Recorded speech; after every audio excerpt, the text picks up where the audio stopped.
Graça e paz, amados irmãos. Estamos aqui novamente. Daremos continuidade aí ao vídeo que falava, que nós tratávamos aí sobre Deus ou os deuses, né? Como eu havia explicado para os irmãos anteriormente, em outras oportunidades, existem vários deuses, né? Não com a mesma natureza do Pai, mas existem vários deuses. E esses deuses, em alguns povos, inclusive, são até os dias de hoje venerados, adorados aí como entidades reais. Tão reais quanto o nosso Deus. Qual a diferença? O nosso Deus é o único verdadeiro. Então eles são anjos. Alguns, inclusive, de altas patentes caídos, que dentre os povos se apresentaram aí como se fossem os seus deuses verdadeiros, e todos eles nas suas politicagens proibiam a adoração de outros deuses que fossem de outros povos. Então essas entidades tomavam aí por devotos uma nação, né?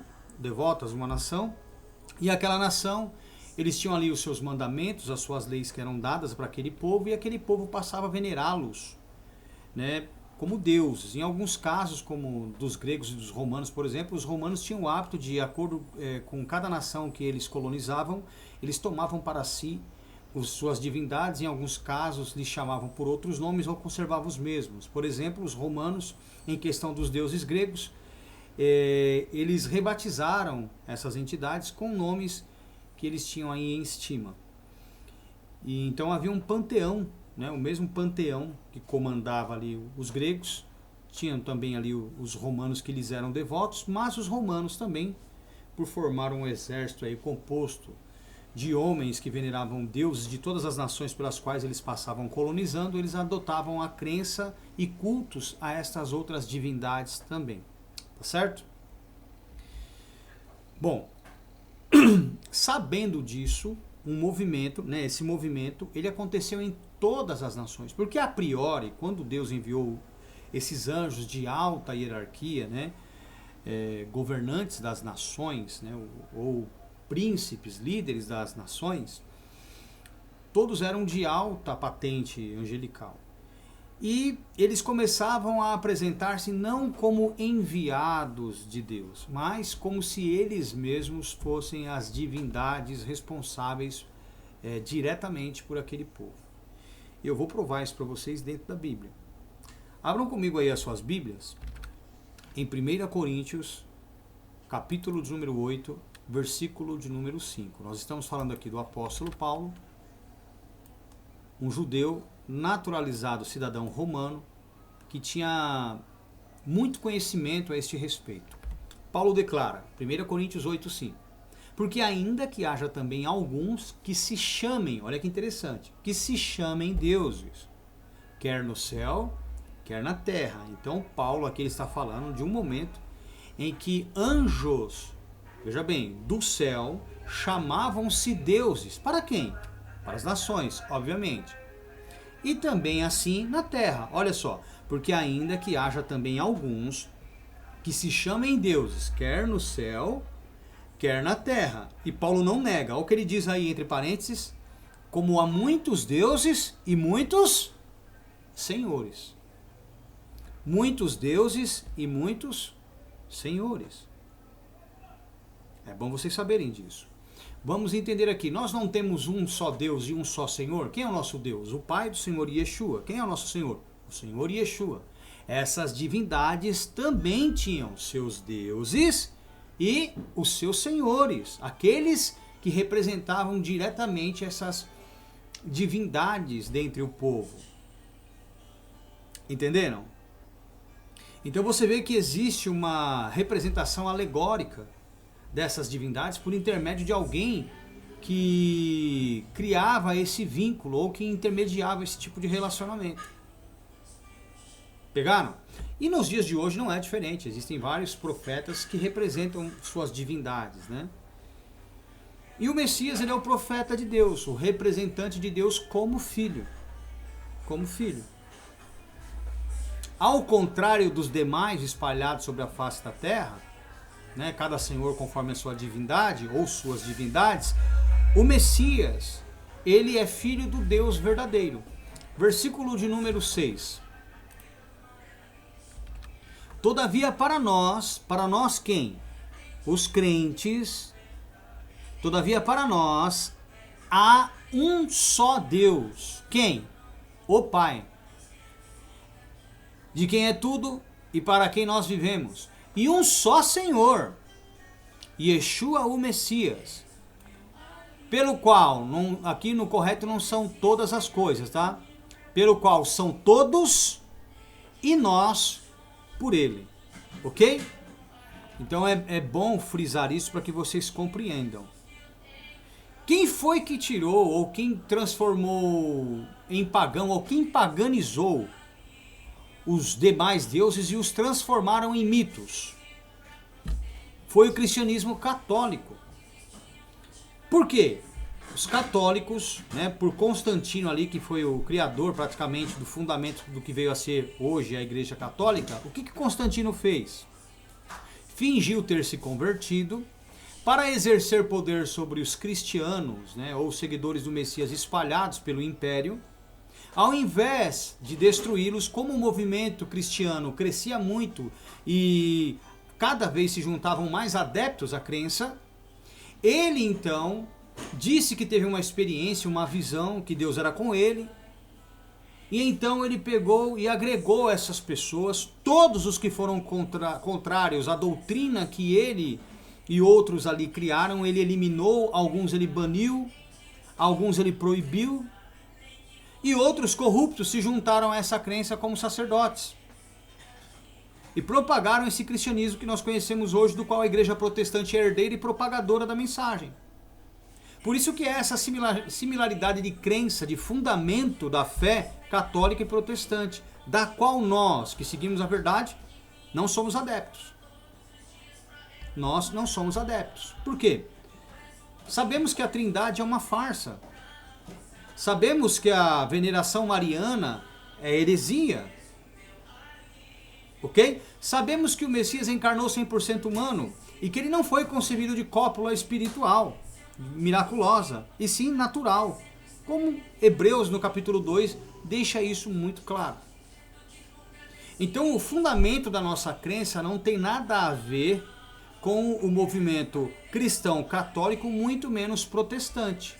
O nosso é judaico, como a fé de Cristo e dos apóstolos. E obviamente um movimento judaico na visão bíblica, não distorcida, como os judeus até os dias de hoje que não aceitam o Messias, ou os que fundiram a crença com, trazendo aí heranças ou absorvendo conceitos cristãos católicos e protestantes. Nós não temos nada a ver com essa bagunça. Nós estamos aqui na pureza da realidade da palavra, a verdade que liberta, em absoluto, ok? Então, se nós lermos aqui os versículos 5 e 6, olha a informação que nós absorvemos. Porque ainda que haja também alguns que se chamem deuses, quer no céu, quer na terra. Paulo deixou bem claro. Ainda que haja, ou seja, existem alguns que no céu e na terra se denominam deuses, se chamam deuses, se apresentam como deuses, quer no céu, quer na terra. Como há, e Paulo não nega, muitos deuses e muitos senhores. Novamente eu friso, o apóstolo Paulo era um judeu naturalizado romano, ele tinha cidadania romana, então ele conhecia muito bem sobre o panteão, né, venerado pelos romanos, que era similar ao dos gregos, e também, como que eu posso dizer, o sincretismo, onde eles absorveram crenças de outros deuses, de outros povos, quando os mesmos colonizavam e adquiriam escravos ou soldados para as suas legiões. O apóstolo Paulo, tendo todo esse conhecimento, ele deixou muito claro.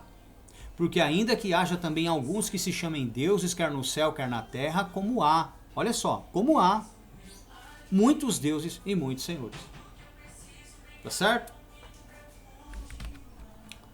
Dando continuidade a isso, vamos entrar no Salmos 82. O Salmos 82 ele é revelado por Cristo. Não sei se vocês conhecem esse texto, mas lá em...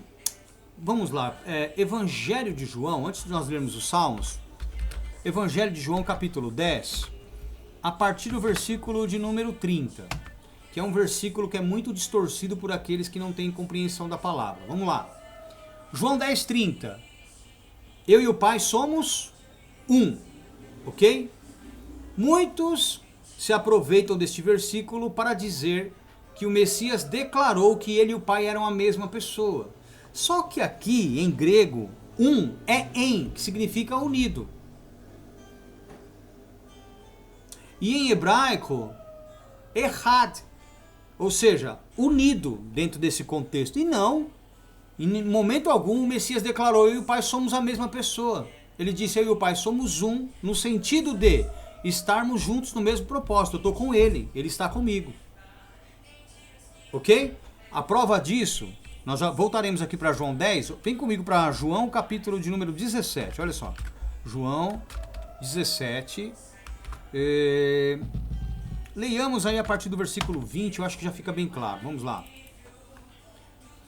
Eu não rogo somente por estes, mas também por aqueles que pela sua palavra hão de crer em mim. Versículo 21. Para que todos sejam um. Aqui é usada a mesma palavra, aonde ele disse, eu e o Pai somos um. Agora aqui ele está englobando os discípulos. E ele diz, para que todos quem? Os discípulos, sejam um. Como tu, ó Pai, o és em mim e eu em ti, que também eles sejam um em nós. Então, peraí. O Messias estaria aqui dizendo que todos aqueles que aderiram à crença, os discípulos, ao se unirem ou por meio da crença, se tornariam uma divindade única, fundida nele e no Pai? De maneira nenhuma. De maneira nenhuma. O que ele estava querendo dizer aqui é de unidade. O mesmo que ele disse em João, capítulo 10, versículo 30, que nós acabamos de ler. Voltando lá para João, capítulo 10. Versículo 31. Os judeus pegaram então outra vez em pedras para o apedrejarem. Perguntou-lhes Yeshua, tenho-vos mostrado muitas obras procedentes de meu Pai. Por qual dessas obras me apedrejais? Os judeus responderam, não te apedrejamos por alguma obra boa, mas pela blasfêmia, porque tu, sendo homem, te fazes a ti mesmo Deus. Certo? Então, quando as pessoas não leem todo o contexto, leem somente até aqui, a impressão que se dá é que Cristo está sendo acusado de algo que ele realmente declarou, ou seja, eu e o Pai somos Deus. Mas não foi isso que ele disse. Vamos continuar. Versículo 34. Respondeu-lhes Yeshua, não está escrito na vossa lei, e ele está falando de Salmos, certo? Disse, sois deuses, e nós já leremos isso, e saberemos a quem se refere essa palavra também. Versículo 35. Pois se a lei chamou deuses àqueles a quem a palavra de Deus foi dirigida, e a escritura não pode ser anulada, àquele a quem o Pai santificou e enviou ao mundo, vós dizeis blasfemas, porque disse, o que ele disse? Sou filho de Deus. Então, quando ele disse em João 10:30, eu e o Pai somos um, ele estava dizendo, olha, eu e o Pai somos um porque eu sou filho dele. Estou unido a ele, sou obediente a ele, e não que ele fosse o próprio Pai. E não que ele compusesse por meio da Trindade uma divindade única. Ele não estava de modo nenhum declarando uma divindade composta e muito menos atribuindo a si a paternidade, dizendo que ele e o Pai eram a mesma pessoa. Ok?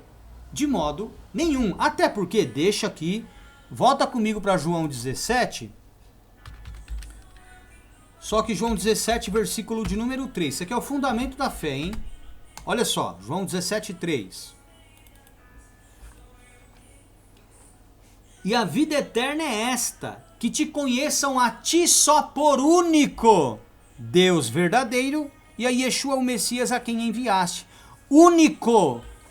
Em grego aqui está escrito mono. Você sabe o que significa isso? A palavrinha mono.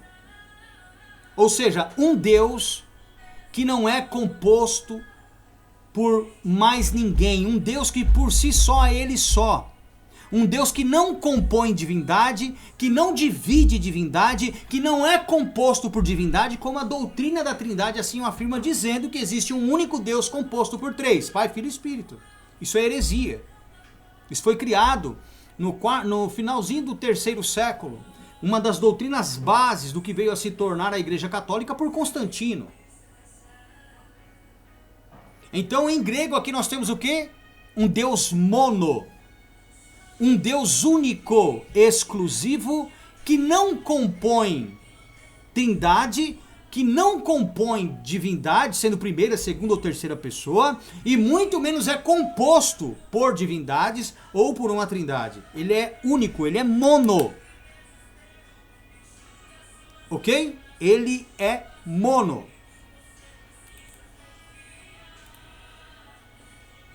Aqui também, em 1 Coríntios 8, versículo 6, diz o quê? Todavia para nós há um só Deus, ou seja, um único Deus. Entenderam? Não existem 3 deuses que compõem uma divindade. É um único Deus. Voltando lá para João capítulo 10, nós paramos no versículo de número 34, se não me engano.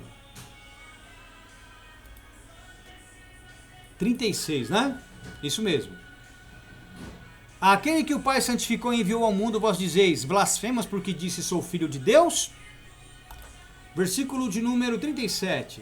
Se não faço as obras de meu Pai, não me acrediteis. Mas se faço as obras e não credes em mim, crede nas obras para que conheçais e acrediteis que o Pai está em mim e eu nele. Procuravam, pois, prendê-lo outra vez, mas ele se escapou de suas mãos. E retirou-se outra vez para além do Jordão, para o lugar onde João tinha primeiramente batizado, e ali ficou. Voltando um pouquinho, se eu não me engano, o versículo de número 32, é isso? Vamos ver.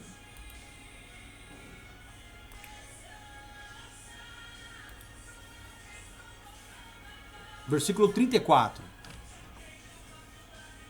Não está escrito na vossa lei, eu disse, sois deuses? 35. Pois se a lei chamou deuses àqueles a quem a palavra de Deus foi dirigida, e a escritura não pode ser anulada, quem foram esses a quem a palavra de Deus fora dirigida? Cristo estava citando aqui, ou fazendo referência a esses salmos aqui, ó, o 82. Vamos ver quem são esses a quem a palavra de Deus foi referida. Salmos 82, versículo de número 1. O que diz aí? Deus está na congregação de quem? Dos poderosos. Aqui em hebraico está escrito Elohim, dos deuses. E julga no meio dos deuses. Espera aí. Deus está na congregação dos poderosos, dos deuses, e julga no meio dos deuses? Como assim?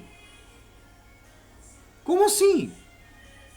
Cristo, o próprio Messias, fez essa citação. Foi a estes a quem foi dirigida a palavra de Deus. E por que eles foram chamados deuses? O termo Elohim, como eu já expliquei para os irmãos, quando ele é utilizado em referência a Moisés, quando diz lá em Êxodo capítulo de número 4, que diz assim, tu será Deus entre o povo e Arão teu irmão será o teu profeta, não é que Moisés havia sido feito um Deus, e sim ele seria um representante de Deus. O mesmo termo se aplica ao Messias. Então o Messias é Deus não como pessoa, mas sim como representante, não como natureza, mas como aquele que foi enviado para cumprir o propósito de Deus dentre o povo. Entenderam isso? Diferença de Yeshua para Moisés. Yeshua é filho de Deus. Antes de encarnar, ele pré-existia, como está escrito em Filipenses, em forma, natureza de Deus. Mas ele não era Deus, ele tinha a natureza. Como eu, por exemplo, eu sou pai, eu tenho um filho. Se meu filho não é pai, ele não tem esse título pai. Ele apenas tem o meu sangue, a minha natureza. Mas ele não tem o meu título. Assim também é o termo Deus. É um adjetivo que o qualifica e é um título que só ele detém, nenhum outro tem. Se um outro assim o tiver, é em representatividade, como Moisés e o Messias.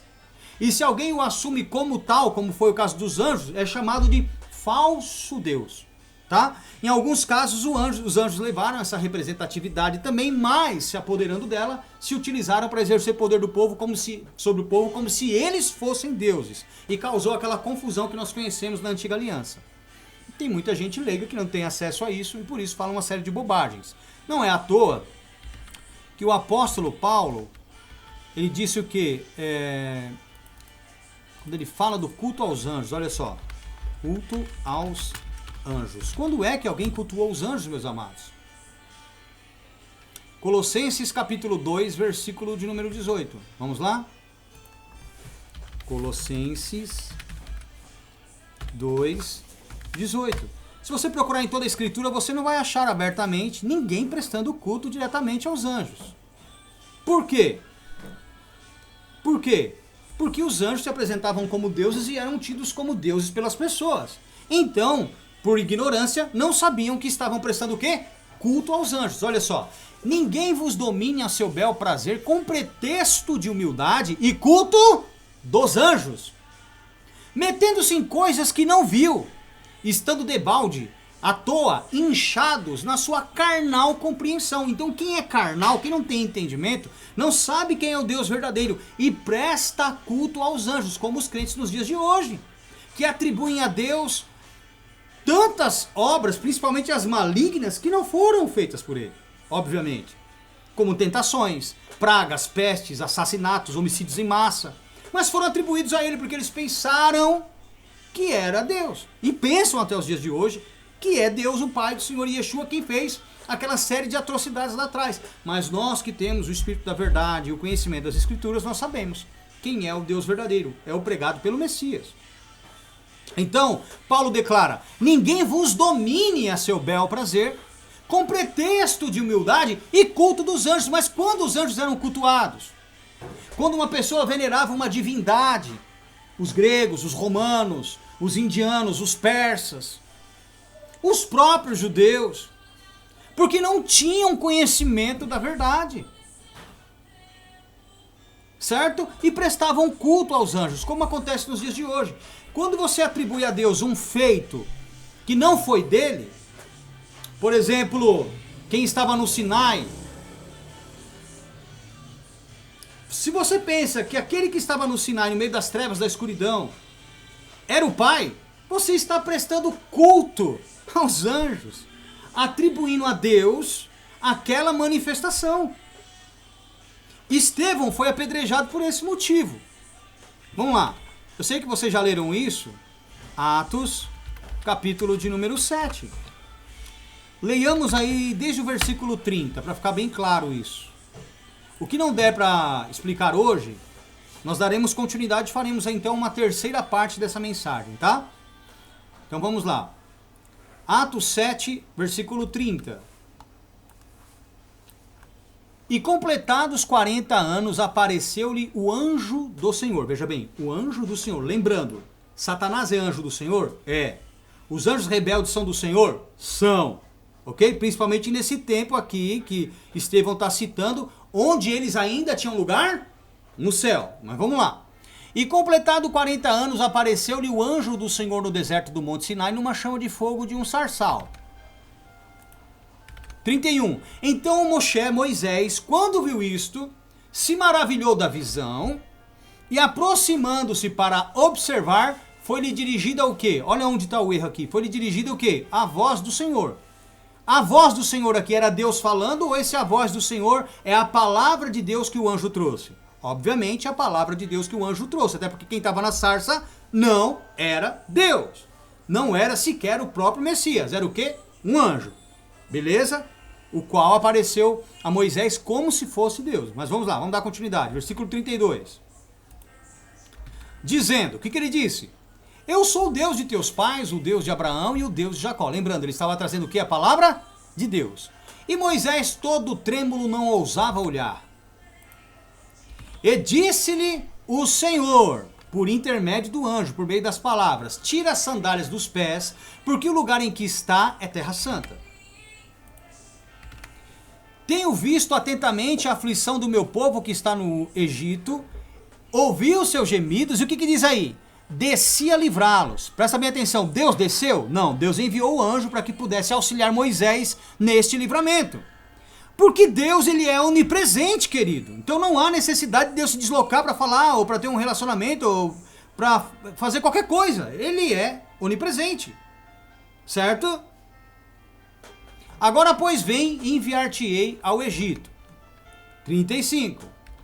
A este Moisés, ao qual haviam negado, dizendo: quem te constituiu príncipe, líder e juiz, a este enviou Deus como príncipe, como líder e libertador, pela mão de quem? Pela mão do anjo que lhe aparecera na sarça. Então, por intermédio do anjo da sarça, o anjo que não era Deus, Deus, por meio de Moisés, trabalhou para libertar o povo da escravidão do Egito. Vamos continuar, versículo 36. Foi este quem? Moisés, que os conduziu para fora, fazendo o quê? Prodígios e sinais na terra do Egito, no Mar Vermelho e no deserto por 40 anos. Foi este que os conduziu para fora, fazendo prodígios e sinais na terra do Egito, no Mar Vermelho e no deserto por 40 anos. Então não foi Deus. Foi quem? Moisés, por intermédio do anjo que Deus enviou para lhe auxiliar. Quero deixar isso bem claro aqui. Só que esse anjo se manifestou como se ele fosse Deus. Olha só, versículo 37. Este, Moisés, é aquele que disse aos filhos de Israel: o Senhor vosso Deus vos levantará dentre vossos irmãos um profeta como eu, a ele ouvireis. Moisés percebeu que tinha alguma coisa de errado. Aquele Deus que estava com ele era estranho. Então o que ele fala? O que ele profetiza para a nação de Israel?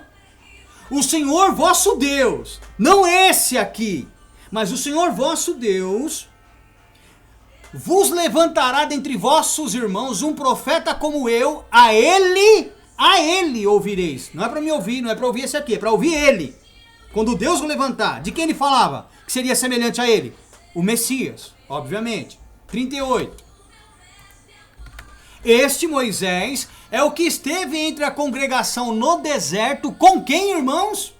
Com o anjo que lhe falava no Monte Sinai. Peraí, mas quando nós vamos para Êxodo 19, Êxodo 20, quem é que estava lá no Monte Sinai? Era alguém que se apresentava como Deus ou que fora tido como Deus. Porque lá está escrito que era Deus que estava no Sinai, que era Deus que falava com Moisés face a face, que fora Deus visto por Nadab, Abiú, Moisés, Arão e mais 70 dos anciãos, que comeram e beberam na presença dele. Mas o nosso Deus, segundo o que Paulo fala, ele é invisível e nunca foi visto por alguém. O próprio João Batista dá testemunho disso, que o Messias é o Filho do Deus invisível. Que Deus nunca foi visto por alguém, mas o Filho de Deus que estava junto do Pai, este o fez conhecer. Então quem era aquele visível? Quem era aquele que precisava estar presente? Quem era aquele que fazia pergunta, que não era onisciente, que não era onipresente, que não era onipotente? Quem era aquele? Aquele que precisou receber conselho de Moisés para não exterminar todo o povo que Moisés havia tirado da terra do Egito? Quem era esse? Não era o Pai. Não era o Pai, obviamente. Vamos dar continuidade aqui para vocês entenderem melhor, olha. 39. Ao qual, Moisés, nossos pais não quiseram obedecer, antes o rejeitaram e em seu coração se tornaram ao Egito. Dizendo a Arão: fazem-nos deuses, de fundição, obviamente, que vão diante de nós, porque a esse Moisés que nos tirou da terra do Egito, não sabemos o que aconteceu. Foi a hora que eles juntaram todo o ouro lá e fizeram o bezerro de ouro e o veneraram, certo? E naqueles dias fizeram o bezerro e ofereceram sacrifícios ao ídolo, aquela imagem de escultura, e se alegraram nas obras das suas mãos. Mas Deus, olha o que aconteceu quando eles fizeram isso. Mas Deus, o que aconteceu?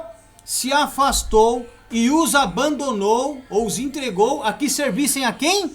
Ao exército do céu. Agora eu pergunto, o exército do céu, Deus não é o Senhor dos exércitos?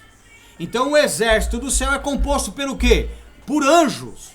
E olha o que está escrito aí, Por esse motivo que Estevão foi apedrejado, ok? Mas Deus se afastou e os abandonou a que servissem a quem? Ao exército do céu, aos anjos. Como está escrito no livro dos profetas. Veja bem, uma pergunta retórica. Porventura me oferecestes vítimas e sacrifícios no deserto por 40 anos, ó casa de Israel? O que Deus estava querendo dizer? Não foi a mim que vocês ofereceram vítimas e muito menos sacrifício durante os 40 anos no deserto. Não foi a mim. Foi ao exército dos céus a quem eu vos entreguei devido à vossa idolatria.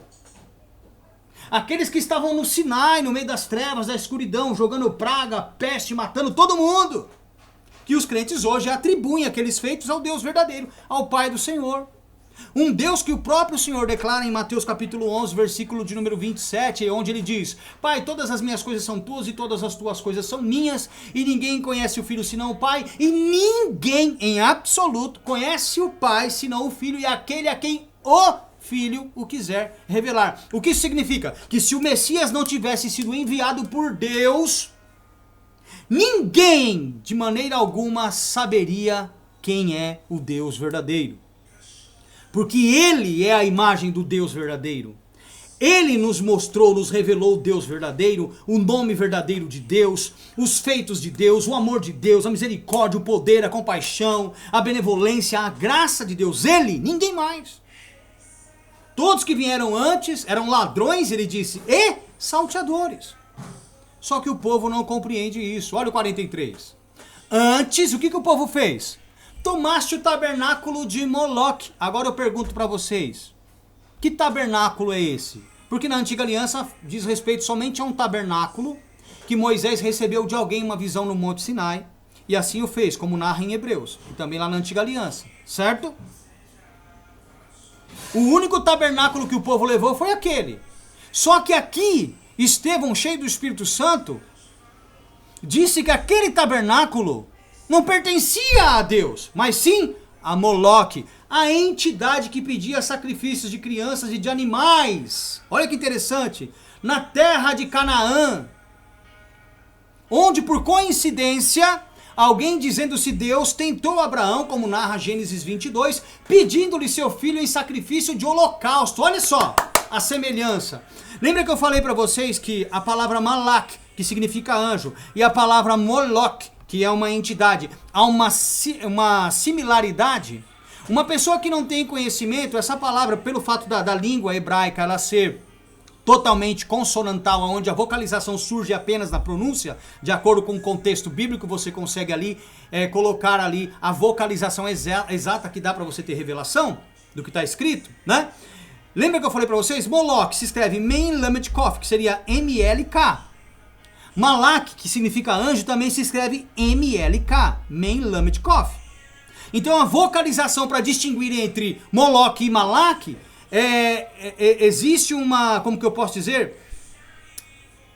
Uma separação ali que dependeria da interpretação, para você saber da vocalização que os identificasse. E aqui Estevão fez questão de fazer isso. Então Abraão, enganado por aquele anjo daquela época, que possivelmente era Moloque, porque era a entidade que pedia sacrifícios humanos e de crianças principalmente, e de animais na região de Canaã, a essa entidade foi que foi feito esse tabernáculo que o povo de Israel levou. Que Estevão revela aqui, ó, antes tomaste o tabernáculo de Moloque e a estrela do vosso Deus, Renfã, estampada na bandeira de Israel, que os crentes boca aberta até hoje atiam essa bandeira e veneram ela como bandeira do povo de Deus, mal sabendo que aquela estrela é do Deus Renfã. Figuras que vós fizestes para as adorar, transportar-vos-ei para além da Babilônia. Então, aquele chamado Deus, ou aqueles chamados Deus, na antiga aliança, ali havia um panteão de entidades angelicais passando-se por Deus e enganando a nação. Vocês lembram da história de Jacó, onde pelo menos 3 deuses diferentes aparecem para ele, inclusive um segundo pede que ele faça um altar para o primeiro, que foi aquele que ele bateu no Val de Jabó, que está lá em Gênesis 32. Como que pode uma pessoa brigar com Deus, bater em Deus, vencer Deus, Deus tentar fugir e não deixar, e teve que ser abençoado para ser liberado? Onde um homem tem o poder de fazer Deus de refém? E os crentes boca aberta atribuem a Deus a divindade. Ó, Jacó lutou com Deus. Aí depois do capítulo de número 35, aparece lá um suposto Deus e fala, olha, levanta um altar para aquele Deus que te apareceu quando você fugia do seu irmão lá do Vale do Jaboque.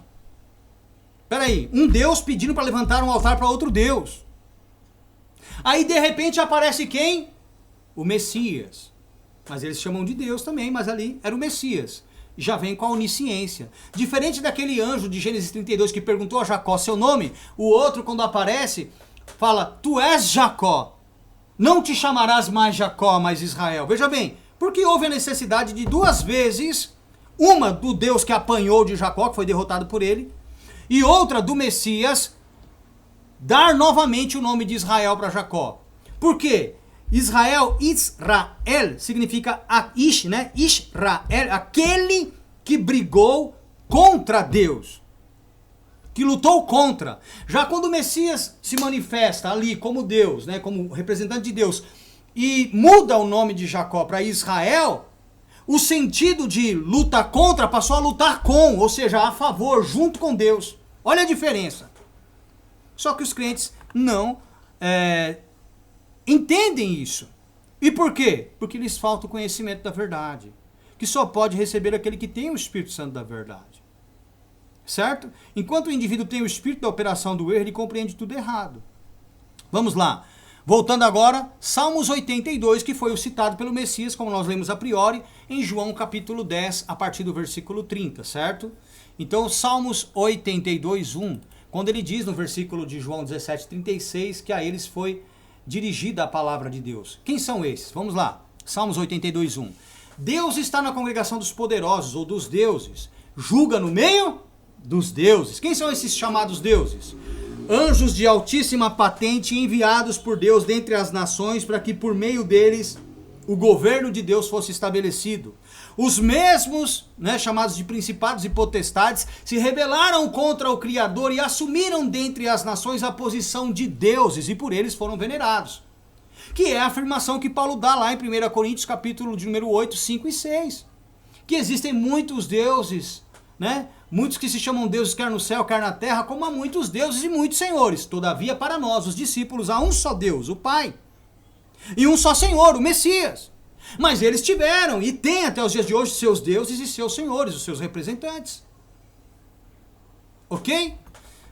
Agora olha o comportamento, a advertência, essa palavra que foi trazida por Deus a esses anjos, que eram tidos como deuses dentre as nações. Até quando julgareis injustamente e respeitareis a aparência da pessoa dos ímpios? Essa palavra está sendo dirigida aos anjos, os principados e potestades dentre as nações. Certo? Até quando julgareis injustamente e respeitareis a aparência da pessoa dos ímpios?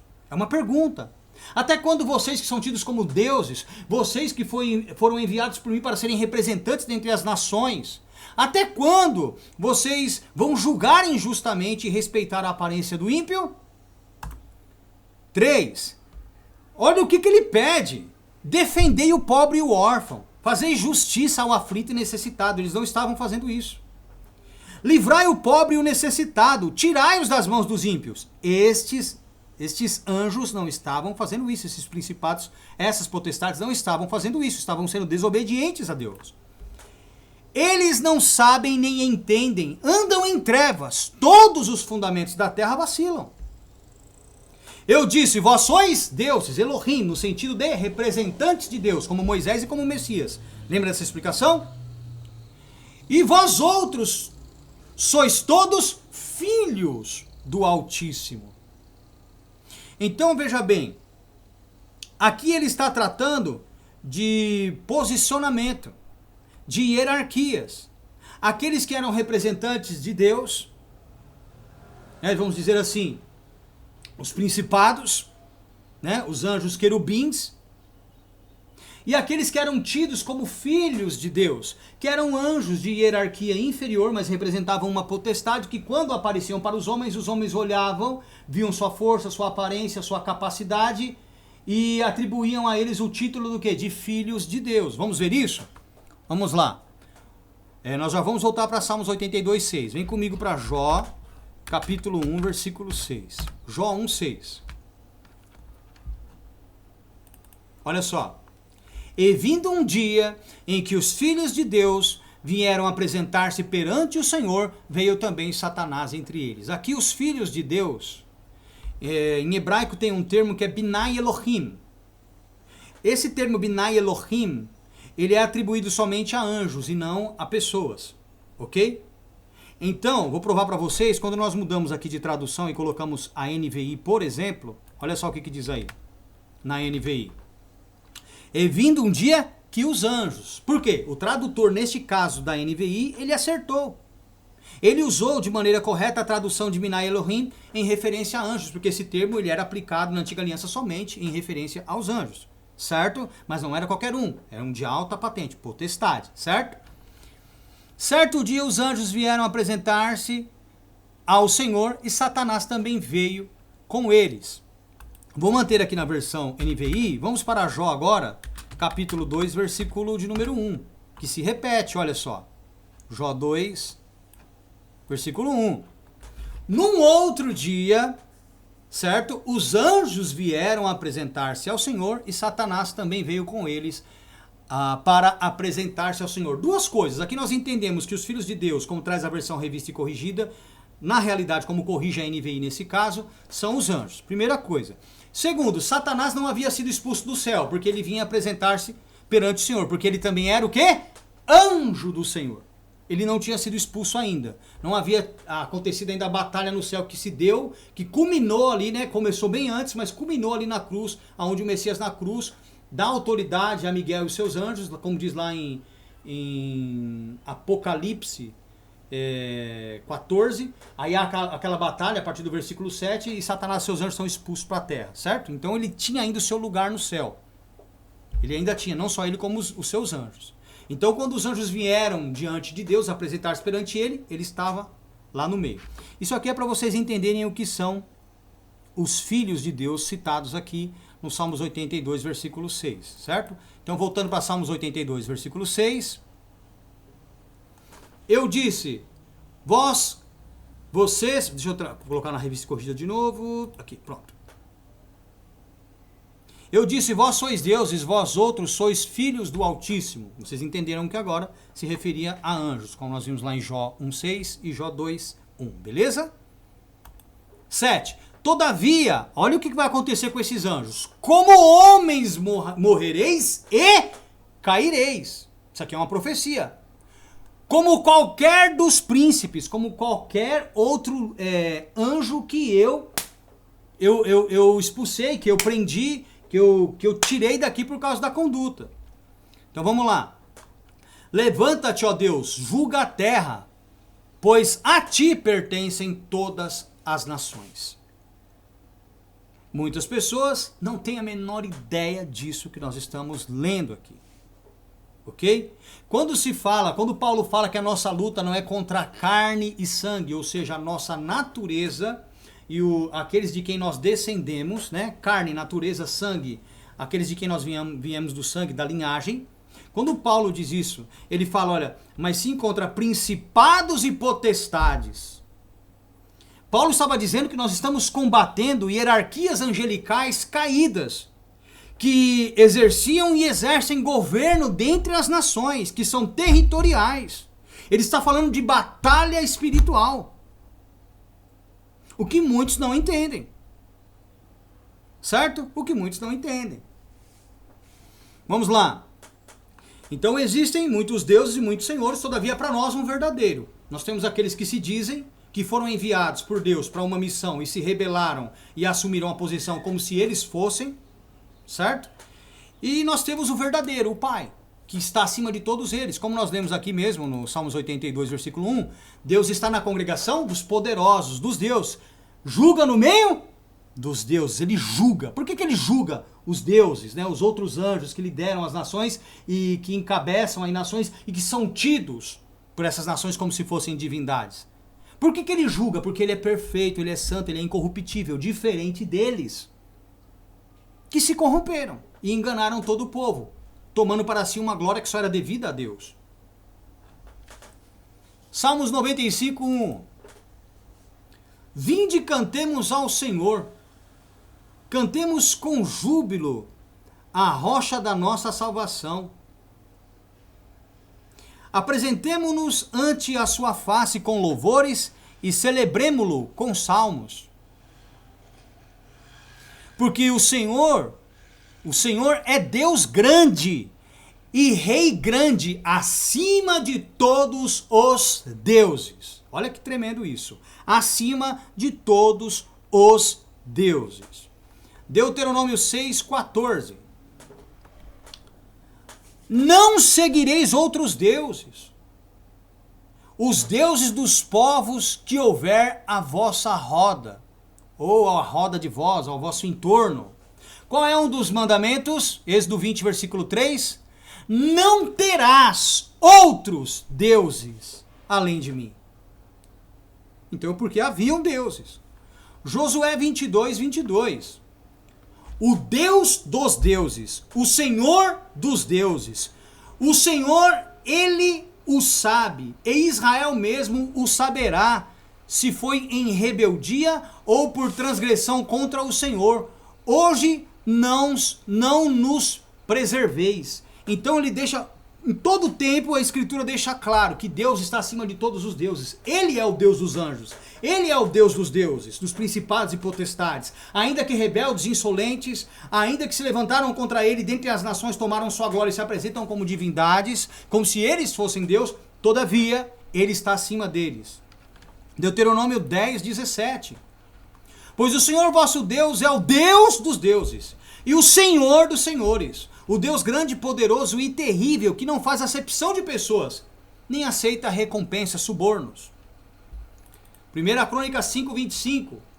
Porém transgrediram contra o Deus de seus pais e foram após os deuses dos povos da terra, os quais Deus destruirá diante deles. Olha só, então esses deuses que estão aí, esses deuses rebeldes que exercem poderes dentre as nações, esses principados e potestades serão destruídos pelo Deus da verdade. Ok? Números 25, 2.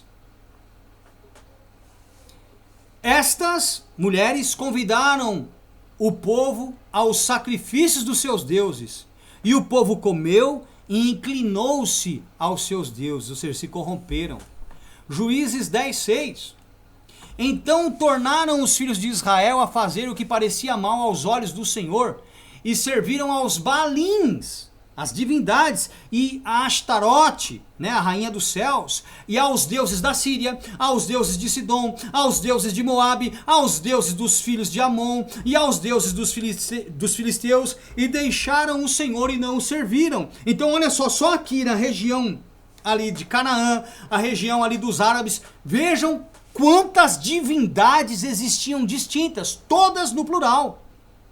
Olha só, então tornaram os filhos de Israel a fazer o que parecia mal aos filhos do Senhor e serviram aos Baalins, aos senhores, às divindades, a Astarote, a rainha dos céus, aos deuses no plural da Síria, aos deuses no plural de Sidom, aos deuses no plural de Moabe, aos deuses no plural dos filhos de Amon, aos deuses dos filisteus, tudo no plural. Então haviam inúmeras divindades naquela região, inúmeras. E quem não tinha conhecimento do Deus da verdade acabava servindo essas entidades, se contaminando aí com aqueles que não eram de Deus. Gálatas capítulo 4, versículo de número 8. Mas quando não conhecieis a Deus, servieis aos que por natureza não são deuses. E aqui ele fala tanto de judeus como dos gregos ali da Galácia. Principalmente os gregos, que serviam aos outros deuses por não conhecerem o Deus verdadeiro. Amém, irmãos? Eu acredito que esse segundo vídeo ele ficou muito claro. Em um outro momento eu tratarei aí do posicionamento deles na criação. Ok? Aí vocês vão entender claramente Gênesis 1, 26 e tantas outras passagens a esse respeito. Que Deus abençoe vocês. Fiquem na paz. Espero que essa mensagem ela possa ter ficado selada no vosso entendimento. Esse é o desejo do meu coração. Espero que vocês recebam mesmo a revelação de bom grado e que deixem Deus, o Todo-Poderoso, fazer a obra. Porque sem Deus nós não somos absolutamente nada. Nós não somos ninguém. Shalom. Deus abençoe vocês.